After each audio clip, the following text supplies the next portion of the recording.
So, now that the annual meeting's business is concluded, I am very pleased to introduce the Honourable Seamus O'Regan Jr., Minister of Labour and of Seniors. Minister O'Regan was first elected as the Member of Parliament for St. John's South, Mount Pearl in 2015. He has served as Minister of Labour, as Minister of Natural Resources, as Minister of Indigenous Services, and as Minister of Veterans Affairs and Associate Minister of National Defence. His public service credentials are strong. Minister O'Regan worked for the Government of Newfoundland and Labrador, working with the Justice Minister and as an advisor to the Premier. He was well known to Canadians during the years as a co-host, during his 10 years as co-host of CTV's Canada AM, named one of Maclean's magazine's 100 Young Canadians to Watch in 1999, and was twice nominated for a Gemini Award, as well as acting as an advocate and ambassador on issues including mental health. Originally from St. John's, Newfoundland, Minister O'Regan was raised in Goose Bay, Labrador. He studied political science at St. Francis Xavier University and University College Dublin, and marketing strategies at INSEAD, near Paris. He received a Master of Philosophy degree from the University of Cambridge in England. Minister, let's get started with a few words from you.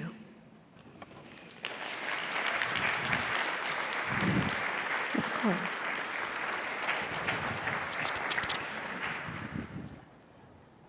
Merci, Marie. Bonjour à tous.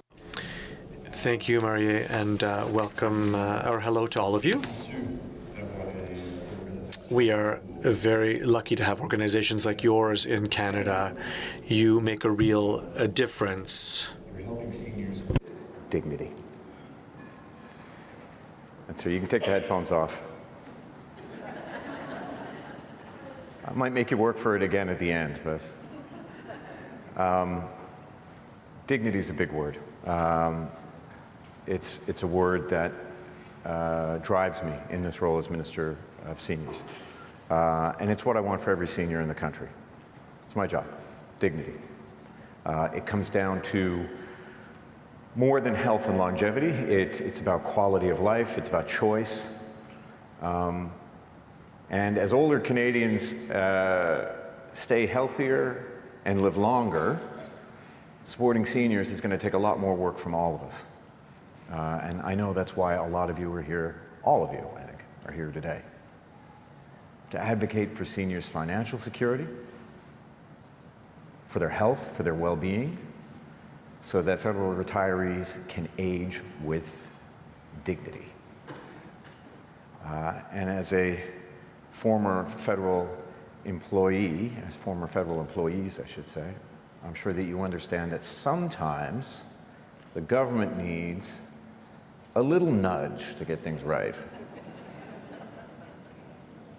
I called it, when I made a relatively forceful move during some labor negotiations last summer out in BC, I called it a forceful nudge. But it's important because seniors count on governments more than most people in our society, whether it's income supports, or good health care, or accessible homes, accessible housing and buildings. There is no aging with dignity without any of those things. J'espère que vous avez profité. I hope that you've taken advantage of this meeting and that you've had important conversations here. And I'm very glad now to answer any questions you may have. I look forward to talking to you. Thank you so much for your time, and thank you for having me. Merci.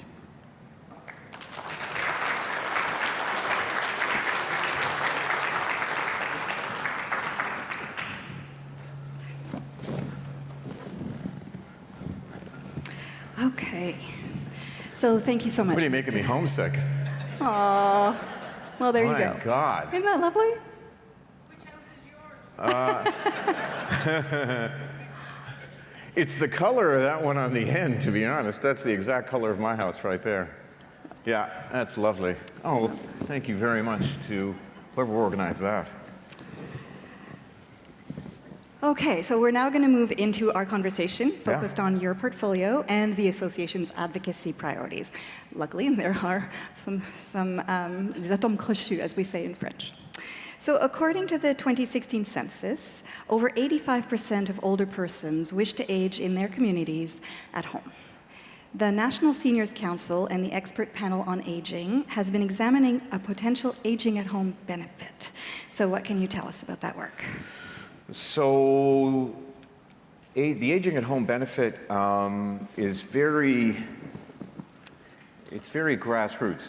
I mean, most of you have a, I don't have to explain to most of you, the jurisdictional issues that we have to go through in this federation of ours.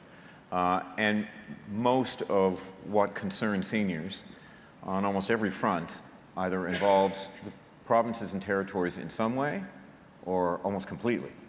And so you try and find your way, I think, as an active government, which we are, as a government that understands we have to make sure that everybody is looked after and looked after properly. You have to find kind of ways that you can do that, practical ways you can do that. And so aging at home, one of the ways we have found is just tapping into local organizations directly. There's a great organization back in my riding on Patrick Street, just on the same street where my mom and dad grew up. And they do simple things like just making sure people's driveways are shoveled and getting them groceries. And so, a few $100,000, a few tens of thousands of dollars here and there can really go a long way for a lot of these groups. So that's working out well. Where we can find that we do that, where we can help people stay within their neighborhood, stay within their communities, where we can on a larger scale work with organizations like a lovely woman I met in Scarborough, Mrs. Lee, who, of Chinese descent, whose language is not English, as you might expect, and speaks her language with her family and with her friends and with her neighbors. The longer that we can keep her in that community, where she can enjoy the things that she knows, the food that she knows, the neighbors that she has, the better. And she will live a better life and a life with dignity. So we're attempting to find those opportunities. It's a program that I only see expanding, and we've gotten great buy-in by just dealing with the organizations directly.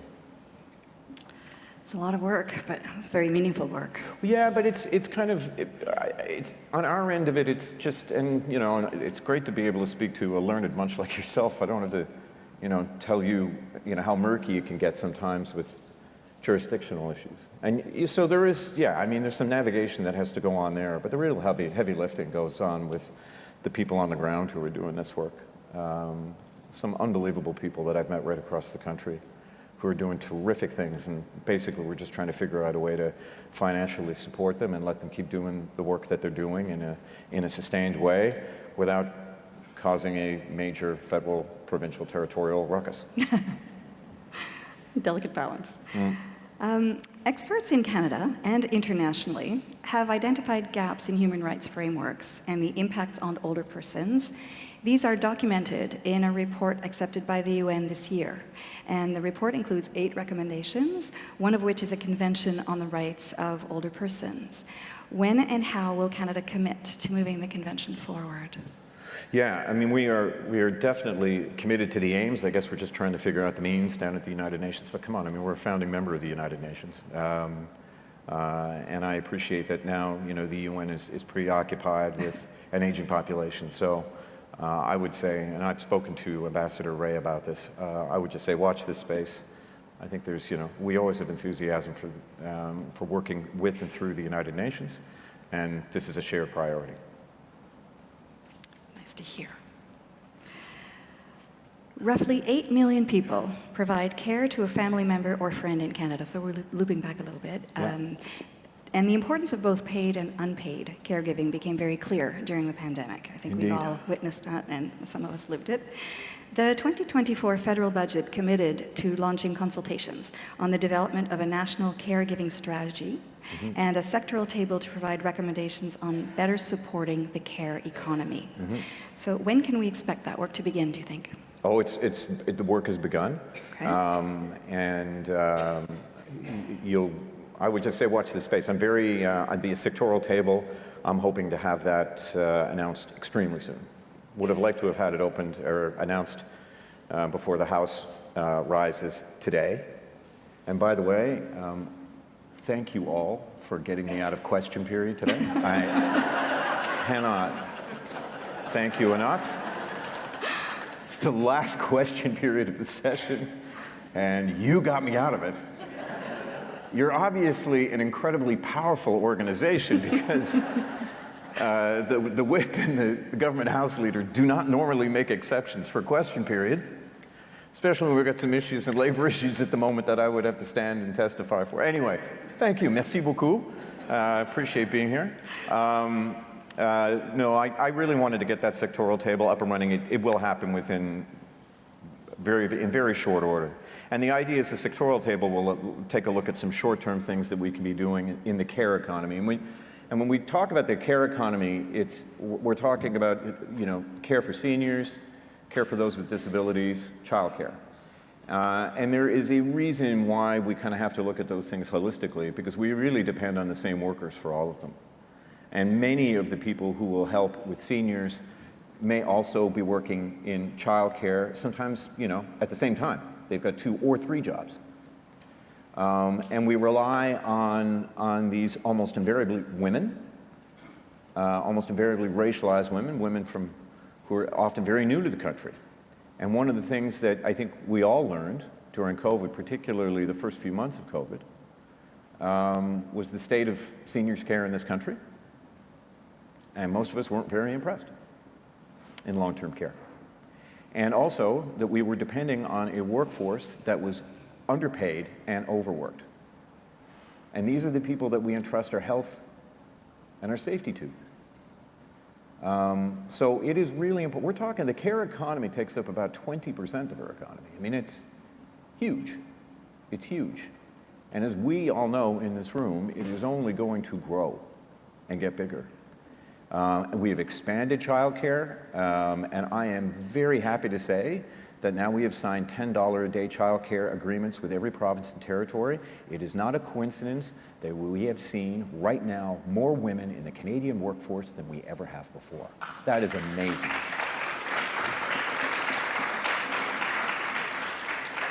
That tells you the number of women and men, but mainly women, who could not wait to get back into the workforce, but were just looking for the opportunity to be able to properly care for their children, safely and affordably. And we all benefit as a result. I mean, I've gone on about diversity in the workforce for a good reason. It's not just for its own sake, and that's important, that everybody feel that they're included. But if you have barriers up, then you're not getting the best people. The economy suffers. Business suffers. The productivity and prosperity of the country suffers because the best people may be left behind for walls that we've put up. So we're knocking down those walls, right? Whether it be financial or otherwise, we're knocking down those walls. So the care economy is hugely important. We're looking at ways to support care workers. Again, as you will appreciate, a lot of this in provincial and territorial jurisdiction. We are still trying to work with each province and territory on the care economy.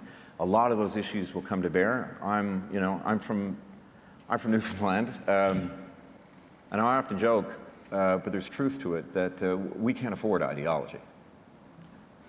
Even our political parties, if you look at their policies, are not that far apart. You deal with the world as it is. You deal with the world as it is, and you try and find solutions. I am a passionate pragmatist. This country is a compromise, and I am driven to work with provinces and territories in this space and other spaces as I have before, because we are a country the size of California. And we cannot afford in this world to put up barriers. It is important that we recognize each other's jurisdictions. It's important that we stay in our lanes where we can, but we got to find ways to work together. And so yes, and that's all of this is very true. But as you've been there yourself, there are a lot of unpaid caregivers as well. And yes. So how will civil society and those people have a voice? How will they be included in that work? Yeah, and there are probably some unpaid caregivers in this room. Put up your hand if you're an unpaid caregiver.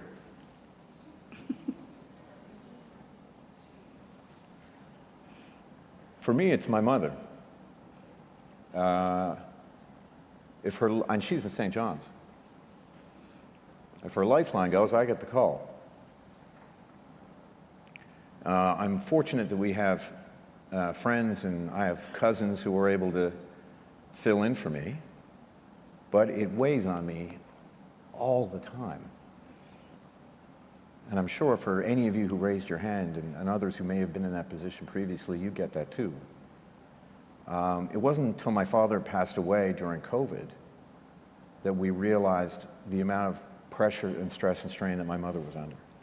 Right. And she just turned 80 last week. She Happy looks birthday, terrific. She is terrific. She's 10 years younger than she was 5 years ago. Okay, well. Because she was under that much stress and strain.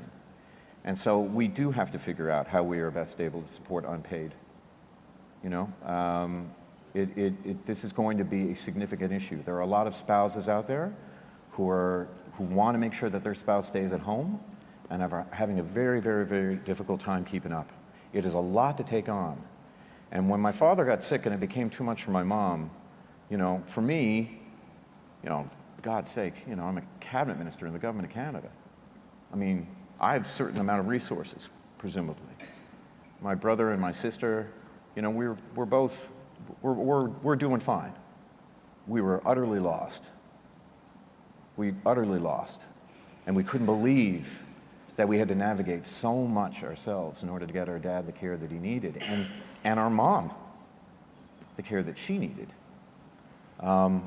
It took way too much. So we've got to work together to get that right. And I think, you know, for many unpaid caregivers, it would be great just to have some clarity, to have resources, and to be seen, Right. just to be recognized. Of course. There are too many people who are looking after and carrying on and taking on the weight of way, way, way too much.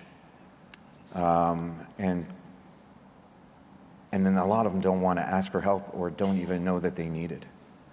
So, building on that then, do you have a sense of when this federal government might have a national strategy? Well, we've got a sectoral table, which is great, and we are coming up with a strategy which will look more into the long term, and both of those are underway now. And I really want everybody in the room to understand when we talk about the care economy, it is not to dilute any one of those things. It is to understand that they are all, you know, very much joined together: child care, seniors care, home care, and care for those with disabilities. We do have to look at them all together, because one of the greatest resources that's lacking in all three are the workers themselves, the personal support workers. And as I said, they often work in one or three at the same time, and we got to make sure that we have enough of them, that they're well trained, that they're well paid, and that we can retain them in the care economy. Yes, retention, always such an issue, and not just in this particular area, No. I'm sure. Moving on now to the federal government having committed in the 2021 election to a Safe Long-Term Care Act. Yeah. Consultations were finally held on that in 2023, so not that long ago. This association participated in that, and thanks to the input of the advocacy volunteers, excuse me, it's been nearly 3 years since the commitment was made, with several announcements reaffirming the promise. So when do you think Canadians can expect to see a safe, long-term care act, and when will it be delivered? So we just got the What We Heard report. So the consultations were fairly extensive. You were involved. And we're going through that. So we're drafting legislation right now. And the idea behind the Safe Long-Term Care Act is really building on, again, what we saw and learned during COVID. Two things. First of all, as I said earlier, we got a much clearer view of the state of long-term care in the country. But with COVID, we also, every evening on the news, could see how many cases were in BC, how many cases were in Alberta, Saskatchewan, Manitoba, Ontario, all the way to Newfoundland and Labrador. And people took great interest in that. And it drove questions that millions of Canadians asked. Why is it that Newfoundland and Labrador why is it doing better than Alberta? And it's not just because we were an island. there were other things that were happening there too. And so those questions would be asked. And that's what we want. We want that to happen too. Provinces are extremely covetous, territorial about their jurisdiction on healthcare. But we need to be able to at least share information. We got to get over that, right? And we need to be able to see, okay, how is the quality of long-term care in each province? We need to be able to gauge and measure that, and we need to be able to ask questions about it. That's the direction I think healthcare needs to go in, again, for a country the size of California. And I can tell you we're getting there anyway, so we got to get over it, because, quick anecdote, but I had to go to a hospital in Toronto. Everything was fine, but they made me download an app, the My Health app, and let's see if you heads nodding here. You know what I mean. On it now, for this University Health Network, is my blood work, images, scanning, appointments, drugs, future points. It's all there. All my scans, all my images, all my blood, all of it. I had to come for some follow-up in Ottawa. The doctor I was seeing had one of those desktops with a monitor that went back like that far, like it was 1992. And he said, would you mind just going through, would you mind just taking if I could just grab your phone and I promise not to go through your photos? I said, well, there's nothing there, but yes, go ahead. And he just took the information from there. And then when I got home to Newfoundland to my GP, I said, here it is. So my health care is mine now. It's in my pocket. It's on my phone, and I can take it to whomever I choose. I don't have to wait for this government to be able to talk to that government, or that doctor to be able to talk to that doctor, because that association will talk to that association. It's mine. It is exactly where it should be. It is in my pocket. So this is changing very rapidly, and we might as well get with the program. I love that app. I'm very, very passionate about that app. We could tell. I think but seriously, like you want to have some control, of your health, of your life. What I talked about in my opening remarks about dignity, a lot of it is agency, autonomy, control. Right? And the older we get, and I recognize it, my mom, and in talking and dealing with her and everything like that, I remember my grandmother always saying to me, my God, you could take my apartment away, but never take my car. I didn't get it until now. And now I get it, right? So having my health care, having control, me showing it to the doctor, it's a big deal. Yeah, well, of course, that's a sense of safety is really important. But when we're talking to long term, then the issues become, how people are going to navigate that. And that's where I think everyone is looking for help. Yeah. Because maybe someone else is dealing with a 1992 version of a computer. Let's move our discussion now then to ageism. So the Federal, Provincial, and Territorial Seniors Ministers Forum has years of reports on the impacts of ageism, including a What We Heard report following the 2023 consultations on ageism, on the social and economic impacts of ageism in Canada. So what is the federal government doing to address ageism and the mistreatment of older persons? Yeah, I just had a meeting with several of my colleagues about this across the country. So we are developing a campaign where we can talk about it. We just came up with a definition of ageism, which, believe it or not, is not necessarily easy to land on, especially when you're dealing with many stakeholders. And I don't have it handy. It's about 4 sentences and a solid paragraph long. But really what it gets down to is a breaking of trust. It's the breaking of trust in a relationship, in a trusted relationship. And that trusted relationship could be with a family member, it could be with a care provider, as 2 examples. But it's when that trust is broken and it causes financial harm, physical harm, psychological, mental harm. It can take many forms, but I think at the crux of it, it is the breaking of a trust. And so it's multifaceted, and it is going to take a lot to confront it.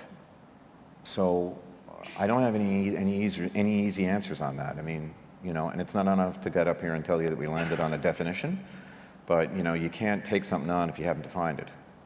And in the process of landing on that definition and really getting down to its essential bit, the betrayal of trust, it allows us to confront and think of ways that we can prevent ageism in all its forms, sometimes within families. And that is a touchy subject, but it is real. Right. The 2024 federal budget committed to a top-up to the Canada Pension Plan death benefit. What will that top-up be, and who will it target? And when do you suppose beneficiaries might see the increase? So we're doubling it, because I believe currently it's $2,500, and I think we're taking it to $5,000. And the idea would be it would be targeted at those who have not collected the pension yet, nor do they have a surviving spouse. So those are the most vulnerable, and that is a good place to begin. So that's the beginning. That's where we've landed right now. Okay. And we're sensitive to your time, so we are about to wrap up. But just before we do, what is your response to people who might believe that the seniors portfolio doesn't get the attention it deserves because it's been combined with another also very significant and very important portfolio? Yeah, no, and that's something I was sensitive to, you know, right at the beginning. I think actually it's an advantage for all the reasons I just described. My vantage point at the cabinet table allows me to see where labor and seniors overlap. And the biggest issue, one of the biggest issues that we have right now confronting seniors is the lack of people in the care economy. So I have been able to kind of put both hats on and deal with, I think, what is one of the most fundamental issues, which is the state of the care economy in this country. I spoke at the Canadian Club in Toronto. I made the business case for this in Bay Street last week. It allows me to deal with that in the kind of sophisticated way that it deserves. So I come at it primarily thinking of how do we attract people to the care economy to make sure that we have enough people, enough personal support workers, and again, as you mentioned earlier, the importance of retaining them and keeping them there.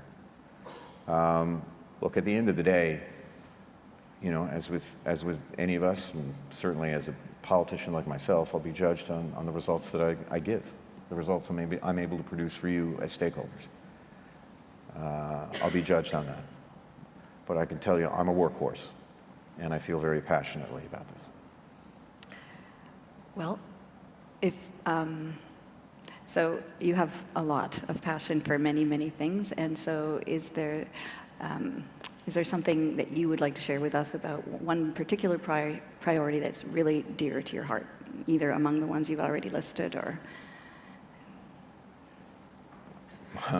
they're all, you know, they all sort of are competing priorities and you're...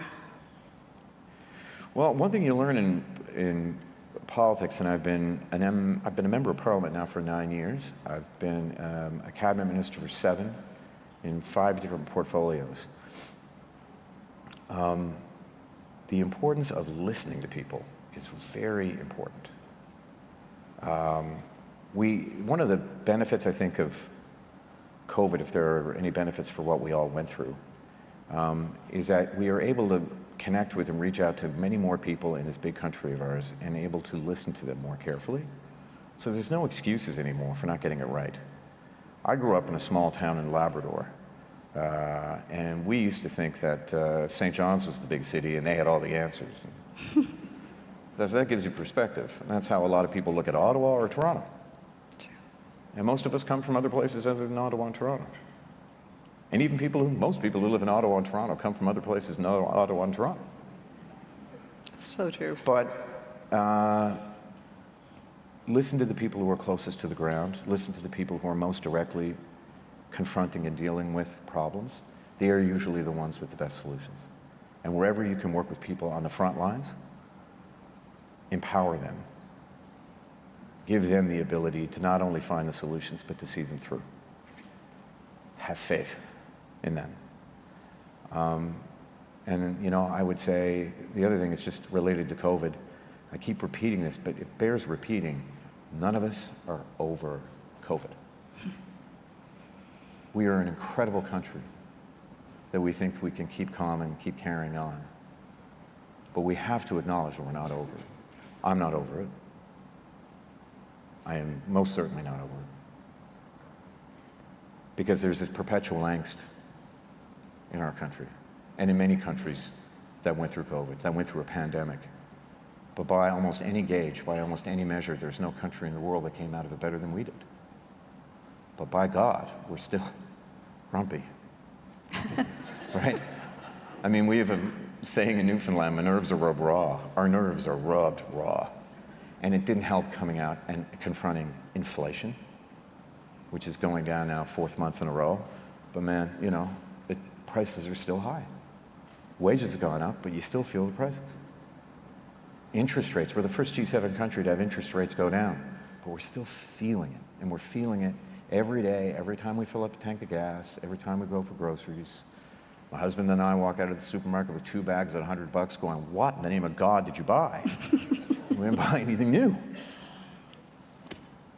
But we have, I think, we have to recognize the fact that we're not over it in order to appreciate where we are. Because we have so much going on in the world right now. And it is important to remember what we did. We got through this. We did. It was hard. We lost lives. We're still reeling from it. But this was a global pandemic. And yet we all worked hard, did the right thing. We were told to be afraid of one another. And yet somehow we got through it. And so when we look at, oh my God, we'll never be able to handle the climate crisis, and we'll never be able to handle a war in Ukraine, and we'll never be able to handle the Middle East, and we'll never be able to handle. We handled a big thing. We did handle a big thing. And we got to let that kind of sink in, just soak in it, just for a second, before we rush off to take on the next thing, and the next thing, and the next thing, and the next thing. So thank you all very much for having me. I appreciate it. And Well, thank you we all thank for you. everything that you're doing in your advocacy. Thank you. We are tremendously grateful to you for taking time out of your busy schedule at the end of this, this parliamentary session, no less, to speak with us. You got me out of question period. Well, we'll remember that. We're good. So we really appreciate your having shared your insights today, and obviously we are very, very grateful for your commitment to the seniors portfolio. It gives a lot of advocates working in this space a lot to look forward to, and certainly we know there's a lot of work to be done, but collaboratively between governments and civil society. But we do hope, despite everything else, that you do have time for a restful summer. You do get to go home, Oh, I'm going home. and because that's certainly well deserved. Once again, Minister, thank you so much for being here. Thank you. Thank you, Mary. Thank you very much. Merci beaucoup. Thank you. Thank you all very much. Thank you. Thank you.